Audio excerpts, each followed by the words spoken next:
Puas banget dia seminggu sekali, gak usah cuci-cuci, ya kan? Gak usah bergerak-bergerak. Loh, kita kan bayar 10%, makanya kita kebaktian tenang aja, ya kan? Paling berdiri nyanyi tempat, santai, ya kan? Tapi kok 2,5, setengah mati.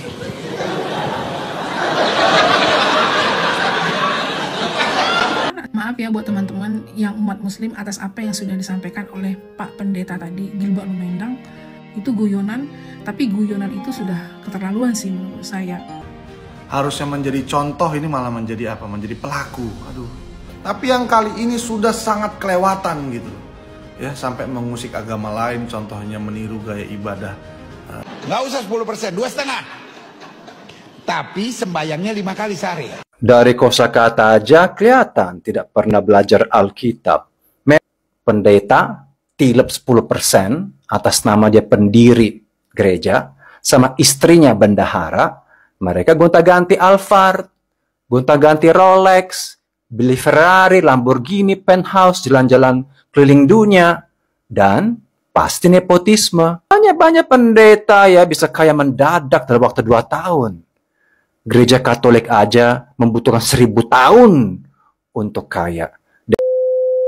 Baik, hai, assalamualaikum warahmatullahi wabarakatuh guys. Nah, di video kali ini guys, ada yang viral lagi ya, pernyataan ataupun ceramah daripada pendeta yang namanya Gilbert. Ya, Gilbert sebut soal zakat 2,5% untuk orang Islam, dan menyinggung ataupun ya bisa dibilang mengejek lah, agak sedikit mengejek tentang cara sholat agama Islam ya kan. Seperti apa videonya guys? Nanti yang berkomentar di sini malah non-muslim juga ya, sesama Kristen juga yang berkomentar tentang pendeta ini. Ya, non-muslim pun marah ya terhadap pendeta ini. Seperti apa videonya? Ini dia videonya.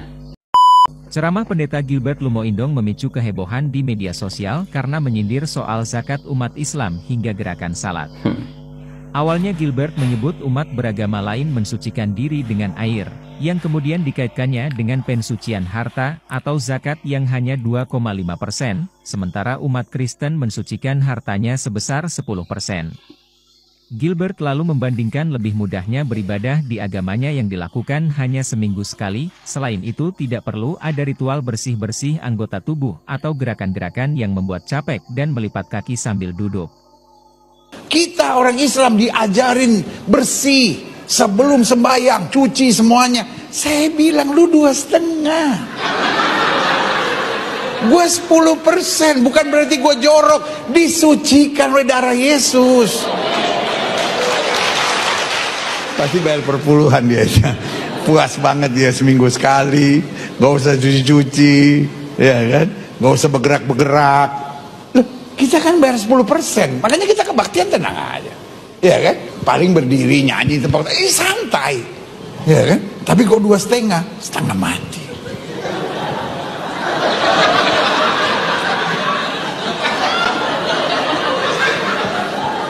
Yang paling berat terakhirnya mesti lipat kaki. Nggak semua orang bisa, ya kan? Kaki mesti dilipat, ayah. Tapi ya udahlah 2,5. Ini non muslim ya. Makanya kita kebaktian tenang aja, ya kan? Paling berdiri nyanyi tempat, santai. Ya, dengar komentar daripada ya mungkin ini non muslim juga ya, yang berkomentar tentang pendetanya sendiri ya. Kita lihat dulu. Yang paling Apa sih yang dibanggakan dengan 10%? Kalau yang 10% itu bisa diselewengkan. Yang 10% itu aja sampai hari ini menjadi polemik loh di antara umat Kristen sendiri. Bagaimana dengan yang 10% itu? Kalau pendeta-pendeta sekarang ini pakai Hermes yang harganya miliaran, pakai jam mewah, pakai baju-baju mahal. Sementara dia bukan seorang pengusaha. Tapi ini kan bukan seorang pengusaha, dia hanya seorang pendeta yang pure pendeta, pendapatannya dari seorang pendeta. Nah, alasan pendeta selalu diberikan oleh jemaat. Bukankah seorang pendeta itu harus merendahkan dirinya, harus merendahkan hatinya di depan jemaat dengan dia cara berpakaian, sementara jemaat disuruh untuk selalu hidup sederhana. Maaf ya buat teman-teman yang umat muslim atas apa yang sudah disampaikan oleh Pak Pendeta tadi, Gilbert Lumendang. Itu guyonan, tapi guyonan itu sudah keterlaluan sih. Keterlaluan ya. apalagi di zaman sekarang kan sosial media cepat sekali beredar. Iya benar Mbak. Saya hanya jemaat biasa yang tidak taat akan firman Tuhan, yang tidak taat ke gereja, yang tidak taat perpuluhan. Tapi saya tidak akan pernah berani untuk mengkoreksi agama orang lain. Wow, mantap Saya Mbak. tidak akan pernah berani untuk mengkoreksi ibadah orang lain. Karena agama itu hanyalah hubungan antara kita dengan Tuhan. Jadi kita sebagai manusia tidak punya hak untuk mengkoreksi ataupun untuk menghakimi orang lain. Bukankah itu yang diajarkan oleh Tuhan Yesus? Harusnya itu juga yang dipraktekkan oleh Pak Pendeta ya. Saya bingungnya dengan sekarang ini agama, ya, dengan adanya TikTok ini, dengan adanya sosial media ini, orang sibuk aja ya menyebarkan agamanya masing-masing dengan caranya mereka, tapi menyinggung agama orang lain. Kenapa harus menyinggung agama orang lain? Kalau memang kamu mau menyampaikan firman Tuhan, sampaikan aja, tapi tidak usah menyinggung agama orang lain. Kamu nggak bisa memaksakan orang lain harus mempercayai apa yang kamu percayai. Sampaikan aja sebuah kebenaran, udah cukup. Orang mau dengar atau enggak ya sudah, biarin. Itu urusan Tuhan, bukan urusan kamu. Yang penting kamu udah menyampaikan firman Tuhan. Tapi jangan singgung agama orang. Tuhan Yesus sedih nggak? Pasti. Tuhan Yesus itu juga sedih dengan keadaan-keadaan seperti ini. Tuhan Yesus tidak mengajarkan hal seperti ini. Tidak mengajarkan untuk menghina agama orang. Tidak mengajarkan untuk menghakimi agama orang. Cukup menyebarkan kebenaran, menyebarkan firman Tuhan. Selesai. Aku orang yang gak ngerti firman Tuhan aja tahu. Nggak usah 10%, 2,5. Tapi sembayangnya 5 kali sehari. Dari kosakata aja kelihatan tidak pernah belajar ini si bule ya. Alkitab. Bule Memang WNI. kita harus bayar perpuluhan. Memang itu bayar zakat. Itu memberi, berhutang kepada Tuhan atas kebaikannya. Kalau bayar itu kita beli. Iya benar Masa juga. kita membeli Tuhan? Dan soal 2,5% atau 10% itu sesuai keyakinan masing-masing. Di kita jelas 10% itu nggak jelas. Oh. Karena dicomot dari perjanjian lama zaman Musa. 10% ya umat harus kasih untuk bait Allah, untuk kaum Levi. Yaitu kaum rohaniawan yang harus urus bait Allah. Dan mereka hidupnya sederhana. Bukannya zaman sekarang. Pendeta tilep 10% atas nama dia pendiri gereja. Sama istrinya bendahara. Mereka gonta-ganti Alphard. Gonta-ganti Rolex. Beli Ferrari, Lamborghini, penthouse, jalan-jalan keliling dunia. Dan pasti nepotisme. Persis Pak Lurah. Nepotisme. Gembala diturunkan statusnya jabatan ke anaknya. Itu di mana-mana terjadi. Di kalangan tertentu ya, nggak semuanya ya. Nggak semuanya Makanya ya. tajir pelintir. Habis itu harus selalu khotbah tentang keuangan. Kenapa? Harus bayar listrik, bayar AC, bayar karpet, dan bayar saksi konsumsi, dan bikin gedung yang besar. Selalu ngomongin duit. Oh. Kalau di gereja lain tuh nggak ada ngomongan duit. Karena kita harus memberi dengan sukacita, bukan dengan paksaan, bukan ditodong. Oh, ditodong. Lagian perjanjian baru nggak ada tulisan tuh 10%. Kita harus memberi sesuai dengan sikap hati kita. Dan bukan bayar. Kita harus memberi 50%, 100% seluruh kehidupan kita. Bukan hanya memberi di gereja, tapi di mana-mana. Di mana nggak enak ya. Hari Minggu kita ke gereja dengerin sampah. Iya. Ya. Dengerin sampah. Khotbah-khotbah isinya uang. Oh. Isinya kemakmuran. Oke. Yang makmur pendetanya. Rakyat Iya. tetap miskin. Dan mungkin juga ada money laundry. Money laundry. Karena tidak bisa diaudit tuh gereja. Nggak bisa. Karena yayasan. Nggak bayar pajak. Enak banget. Makanya banyak pengusaha-pengusaha masuk deketin pendeta. Kenapa? Buka usaha lah. Buka pelayanan. Buka cabang. Taunya money laundry. Ini juga harus dilacak. Seperti Sandra Dewi kali ya. Oh, iya. Banyak-banyak pendeta ya. Bisa kaya mendadak dalam waktu 2 tahun. Ah iya. Gereja Katolik aja membutuhkan 1000 tahun untuk kaya. Dengan aset-asetnya, dengan patung-patungnya mereka, artefak-artefak mereka, dengan tanah dan semua itu persembahan-persembahan 1000 tahun. Ini mah 2 tahun langsung kaya raya. Nggak semua ya, tapi banyak juga gereja susah di kampung-kampung, di daerah-daerah. Akhirnya mereka juga pikir, ya yang kelola perpuluhan itu gembala sidang, itu pemimpin. Harusnya ada badan khusus, pengurus orang lain, bukannya keluarga sendiri. Kenapa harus selalu ngomong tentang perpuluhan? Lagian kalau kita makan enak di restoran, pasti kita kasih tips dan lebih daripada itu. Tapi kalau kita makanannya sampah, boro-boro orang ingin memberi. Kalau kita tidak dikasih makanan rohani, tapi justru yang dihidangkan itu adalah makanan duniawi. Jangan kita membandingkan agama kita dengan agama lain. Setuju. Setidaknya di agama lain tertulis hukumnya, di kita nggak jelas. Oh, ngaku ya. Ibadah pun hari Minggu nggak tertulis tuh. Oh, Nggak ada tulisan di Alkitab. Memang ada tulisan harus beribadah hari Minggu. Tidak ada. oh, Itu dicomot dari Kejadian ketika Tuhan menciptakan langit dan bumi. Hari ke-7 Tuhan istirahat. Hari Sabat itu artinya istirahat. Kita juga harus istirahat. Tapi ibadah bisa Senin, Selasa, Rabu, Kamis, Jumat. Kapanpun kami bisa beribadah. Begitu. Waduh. Itu aku baru tahu ya. Tahu sih. Coba bongkar Alkitab. Ada nggak tulisan hari Minggu harus ibadah? Tidak ada. Buktinya ada aliran lain yang ibadahnya hari Sabtu. Karena Sabat Sabtu. Nggak boleh kerja. Iya. Jadi jangan menyesatkan juga orang Kristen ibadah satu hari. Kita harus beribadah 24 jam setiap hari. Bukan seminggu sekali. Habis itu bayar. Dan Tuhan nggak butuh duit kita. Yang butuh duit kita kan pendeta. Kasihan dah lah, nggak bisa beli Alphard lagi susah kali ya. Tolong jaga mulut lah pendeta Gilbert Lumoindong. Oke. Puas banget dia seminggu sekali, gak usah cuci-cuci, ya kan? Gak usah bergerak-bergerak. Kita kan bayar 10%, makanya kita kebaktian tenang aja. Ya kan? Jadi banyak sekali warga Kristen juga sakit hati ya, nggak terima dengan ucapan pendeta ini ya.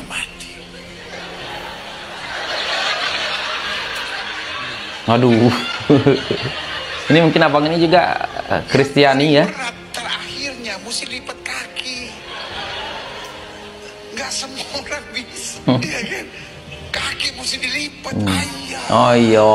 Tapi ya udahlah 2,5. Waduh. Aduh kawan-kawan, saya kecewa sekali ya dengan pendeta Gilbert Lumoindong ini. Kenapa dia sebagai tokoh agama Kristen namun tidak bisa menjaga lisannya, perkataannya, mulutnya ya.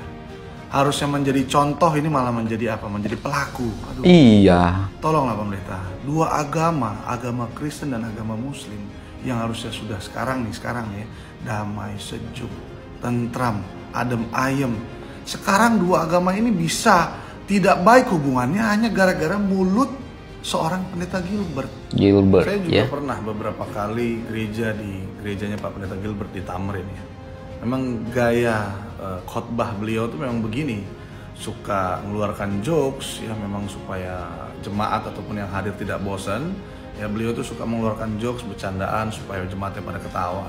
Tapi yang kali ini sudah sangat kelewatan gitu ya, sampai mengusik agama lain, contohnya meniru gaya ibadah agama saudara kita yang beragama Muslim.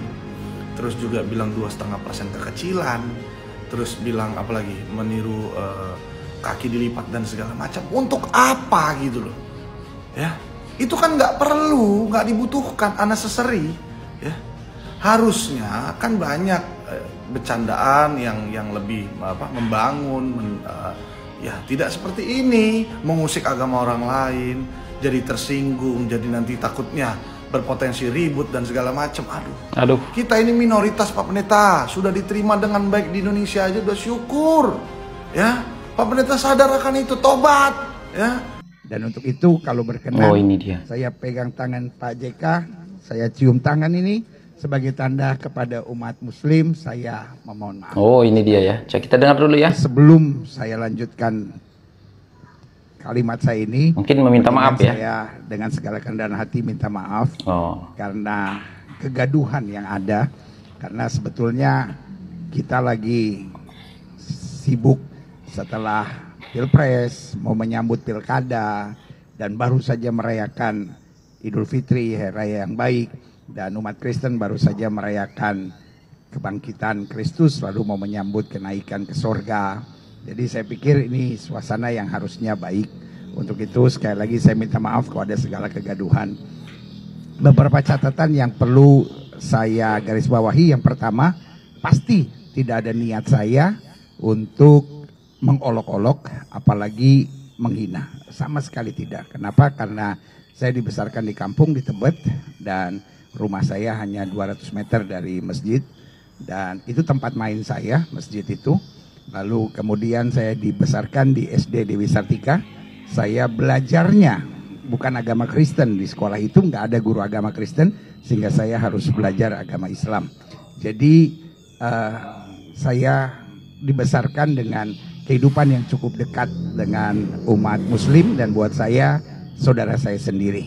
Nah, lalu kemudian beberapa hal juga yang perlu diketahui. Yang kedua, itu adalah ibadah intern yang tidak berlaku untuk umum. Tetapi karena jemaat kita ada dua, ada jemaat gereja, ada jemaat online, jadi otomatis ada di YouTube kami. Tetapi itu jelas ada tulisan ibadah minggu. Jadi karena itu sama sekali tidak dimaksudkan untuk umum.